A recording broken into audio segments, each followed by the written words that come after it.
We got to sitting around and talking about how over the last year there's been just so much negative press and news, and every day you wake up and it feels like another metric is down. With the exception maybe this week, there's been some positive news, which is nice to see. And we also, as you can tell, just don't have enough statistics yet.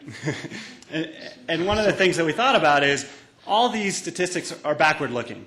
How can we look forward a little more? So we bring you the world's first Aspen Snowmass Business and Real Estate Confidence Index. We surveyed a bunch of local business people. Many of you are in this room. Thank you for participating. We really appreciate it. I'm not going to go into a ton of detail here. Happy to talk about it after the session or any other time. But just to quickly tell you, the scale you see is a 0 to 100. 50 is neutral. So anything above that is positive.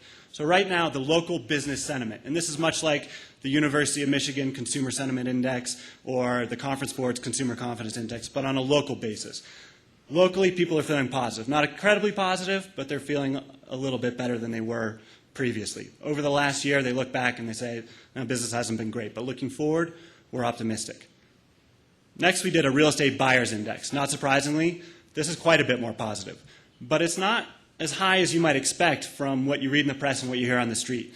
And probably the biggest reason when we look at how things are weighted, people are still uncertain about the next year when it comes to real estate, locally.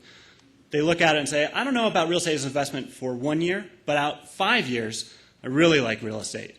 And this is the percent of people that responded to the survey in a positive way about what they see as an investment for the next 5 years. Real estate was the biggest piece of the pie. It doesn't mean that they didn't think stocks or cash or mutual funds were good investments. They just felt more confident in real estate over a longer period of time. And then lastly on that, again, not surprisingly, real estate sellers index, pretty low. Again, this could be lower, and it can also turn around pretty quickly when the market starts changing. So that's the world's first.